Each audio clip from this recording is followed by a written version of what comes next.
Long, long ago, a king and queen reigned over a large and powerful country. Their two beloved children, Prince Sigurd and Princess Sophia, were famous throughout the kingdom for their wisdom, beauty, and many accomplishments. There was only a year between them, and they loved each other so much that they could do nothing by themselves. For many years they all lived happily together. Then one day, their mother, the queen, fell ill and died. For quite a long time, the king was so bowed down with sorrow that he would not even take care of running the kingdom. At last his prime minister had to tell him that the people were complaining and wanted him to return to ruling over the land as he should. "Taking care of the kingdom again will not be easy without my dear wife beside me," said the king. "And yes, I know what men are also saying. They are saying I should remarry for the good of my kingdom." He sighed. "It is time now to instruct you, my prime minister, to find a lady fit to share my throne."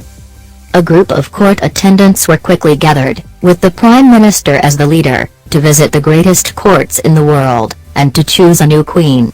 But the ship which carried them had not been gone many days when the thick fog came on. The persons on board could not see at all to the right or to the left.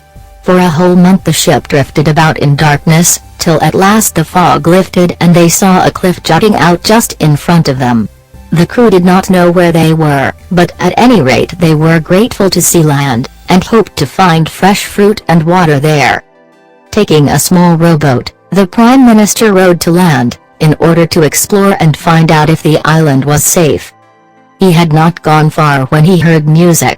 Turning toward the sound, he saw a woman of marvelous beauty playing on a harp, while a girl beside her sang along. The minister stopped and greeted the lady politely, and she replied in a friendly way, asking him why he had came to such an out-of-the-way place. In answer he told her about the king and how he had lost his wife.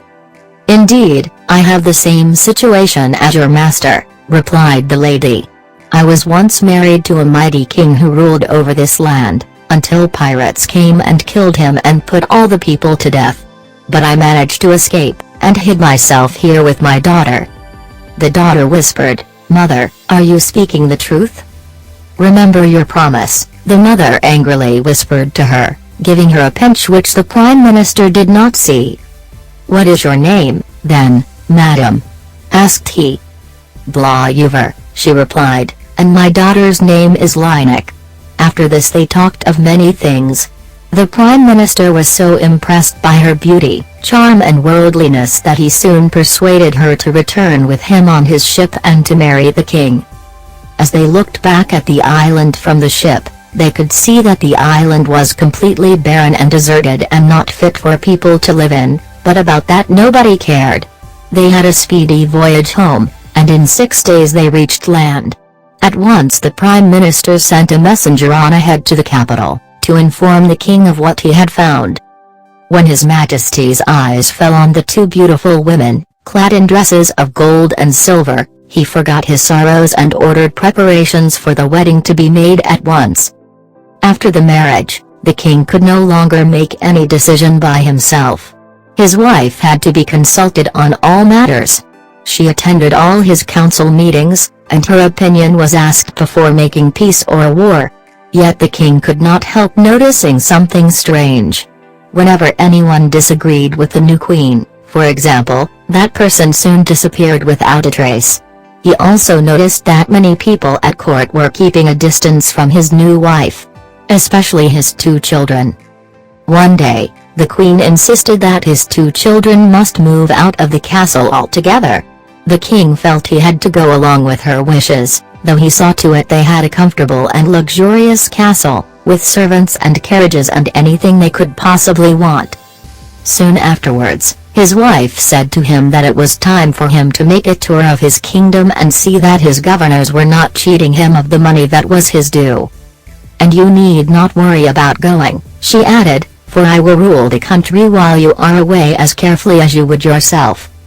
The king had no great desire to go so far away, and for so long, but he was too lazy to fight with his wife over it.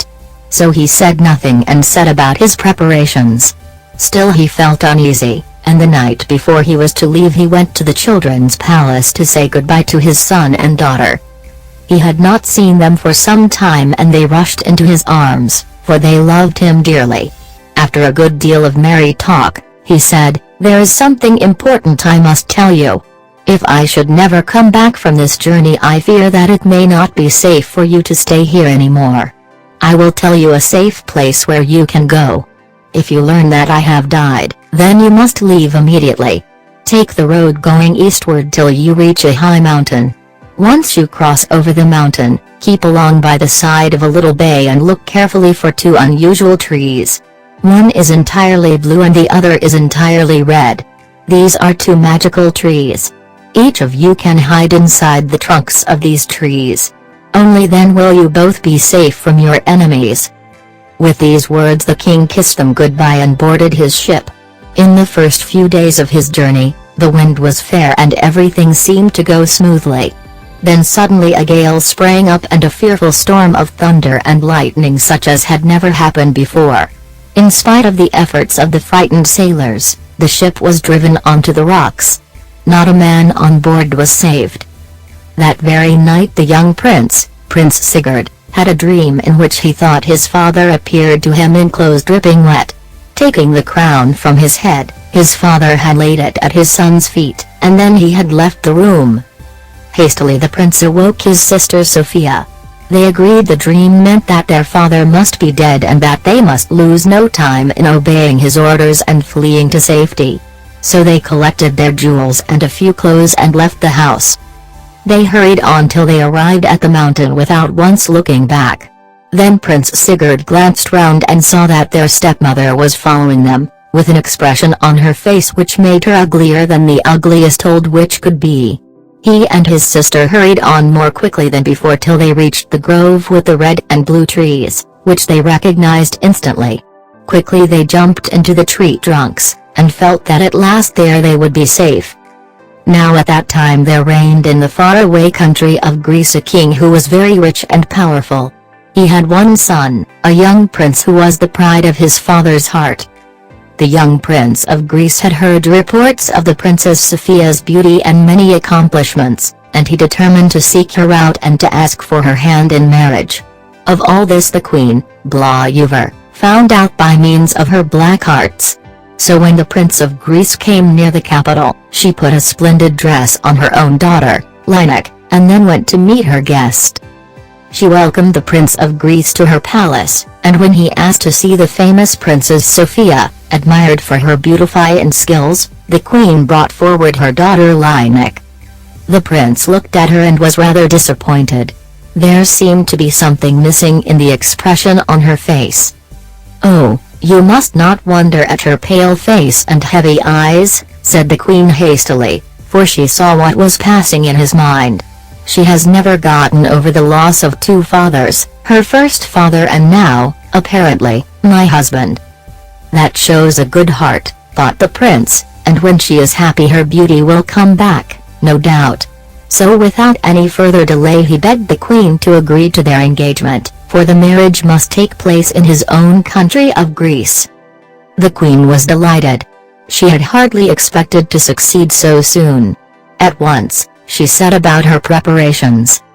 So the young prince of Greece and Lineik set sail in a splendid ship headed back to Greece. In a short time, however, a dense fog came on. In the dark, the captain somehow steered to land. It was not long before the prince noticed the two beautiful trees, one red and the other blue, and they were quite different as you can imagine from any trees that grew back home in Greece. Eager to bring back such rare treasures, the prince bade his sailors to cut down the two trees and carry them on board the ship. And so Sigurd and Sophia, hidden inside the two tree trunks, were carried on to the ship. The ship sailed to Greece. The king and queen met their son and his intended bride on the steps of their palace, and led the girl to the women's house, where she would have to stay until her wedding day. The prince then ordered that the two unusual blue and red trees should be brought into his own room. The next morning the prince bade his attendants bring his future bride to his room. When she came, he said, "All the world knows of your exceptional skill at weaving, Princess Sophia, for as you'll remember he thought Lineik was the Princess Sophia. Here's silk in which to weave 2 dresses, one blue and one red, and a robe in green. They must all be ready before the wedding. The blue dress should be done first and the green robe last, because this is to be the most splendid of all, for I will wear it at our marriage," said he. Left alone, Lineik, who did not know the first thing about weaving, sat and stared at the heap of shining silk before her. She burst into tears as she thought that everything would be discovered, for Princess Sophia's skill in weaving was as famous as her beauty. As she sat with her face hidden and her body shaking by sobs, Sigurd, hidden inside his tree trunk, heard her crying. "Sophie, my sister," he called out softly, "Lineik is weeping, help her." "What?" answered Sophia from inside her tree trunk. "Have you forgotten the wrongs her mother did to us, and that owing to her and her mother, we were banished first from the castle, and then from our home?" But she was not really so unforgiving, and very soon Sophia slid quietly out of the tree trunk. Taking the silk from Lineik's hands, Sophia began to weave it. So quick and clever was she that the blue dress was not only woven but embroidered, too, and Sophia was safe back inside her tree trunk before the prince returned. "Why, this is the most beautiful work I have ever seen," said he. "And I'm sure that the red one will be still better, because the fabric is richer." With a low bow he left the room. Lineik had secretly hoped that when the prince had seen the blue dress finished he would have released her from having to weave the other 2, but when she found she was expected to weave yet another dress, her heart sank and she began to cry loudly. Again Sigurd heard her cries and begged Sophia to come to her help. Sophia, feeling sorry for her distress, wove and embroidered the second dress as she had done the first, mixing gold thread and precious stones till you could hardly see the red of the dress anymore. When it was done she glided into her tree just moments before the prince stepped into the room. "You are as quick as you are clever," said he, admiring the lovely dress. "This dress looks as if it had been embroidered by the fairies. But as the green robe must outshine the other 2, I will give you 3 days in which to finish it. After it is ready, the 2 of us will be married at once." Lineik groaned. She remembered all the unkind things that she and her mother had done, and she had done nothing when her mother had forced Sophia and her brother to move out the castle. Could she hope that Sophia would come to her rescue for a 3rd time? After all, she was marrying the Prince of Greece only because he believed that she was Princess Sophia. And perhaps Sophia, who had not forgotten the past either, might have left Lineik to get on as best she could by herself if Sigurd, her brother, had not begged her to help just one more time. So Sophia again slid out of her tree trunk. To Lineik's great relief, she set herself to work. She wove that shining green silk into a pattern such as no one had ever seen before.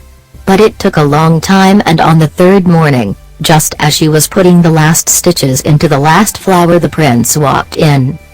Sophia jumped up quickly, and tried to get past him back inside her tree trunk, but the folds of the silk were wrapped round her, and she would have fallen if the Prince of Greece had not caught her in his arms. "I have thought for some time that all was not quite as it seems around here," said he. "Who are you? And where do you come from?" Sophia then told him her name and her story. When she had ended, the Prince of Greece turned angrily to Lineik. He declared that as punishment for her wicked lies, she deserved to die a shameful death. But Lineik fell at his feet and begged for mercy. "It was her mother's fault," she said. "It was she and not I, who passed me off as Princess Sophia. The only lie I have ever told you was about the dresses and the robe, and do I deserve death for that?" She was still on her knees when Prince Sigurd stepped out of his tree trunk. He appealed to the Prince of Greece to forgive Lineik, which he did, on the condition that the true Princess Sophie would agree to marry him. But Princess Sophia shook her head. "Not till my stepmother is stripped of her powers and banished from our land," said she, "for otherwise she will not stop bringing misery upon us all." Then Lineik told them that her stepmother Blaauver was not her real mother at all, but was in fact an ogress who had stolen her from a neighboring palace. Besides being an ogress, she was also a witch, and Laufer had been terrified of all the terrible things she might do if she did not go along with what her false mother wanted. Blaauwer was the one, Linux said, who had pulled the Prime Minister's ship to their land from the fog. It was she who with her black hearts had sunk the ship in which Sigurd and Sophia's father had set sail. And it was she who had caused the strange disappearances of the palace attendants, for which no one could account, by eating them during the night. She hoped to get rid of all the people in the country and then to fill the land with ogres and ogresses like herself. Only through the black arts, Linux told them, could she be defeated. So the Prince of Greece summoned a wizard skilled in artful magic to come with them. Then he swiftly collected an army and he, alongside Prince Sigurd, marched upon the town where Blaauwer had her palace. They came so suddenly that no one knew of it. Even if they had known, Blaauwer had already eaten most of the strong men, and the others, fearful of something they could not tell what, had secretly escaped from the palace. Therefore Blaauwer was easily captured, and the wizard saw to it that her powers and her strength were stripped away. She was then set sail to a distant island and no one ever heard from her again. Afterwards, the two princes returned to Greece. Princess Sophia had no longer any reason for putting off her wedding to the Prince of Greece. So the two of them married, and, at the same time, her brother Sigurd married Linux, who was fully forgiven. Prince Sigurd and his new bride, Linux, returned to his homeland to rule, while Princess Sophia remained in Greece to rule with her new husband.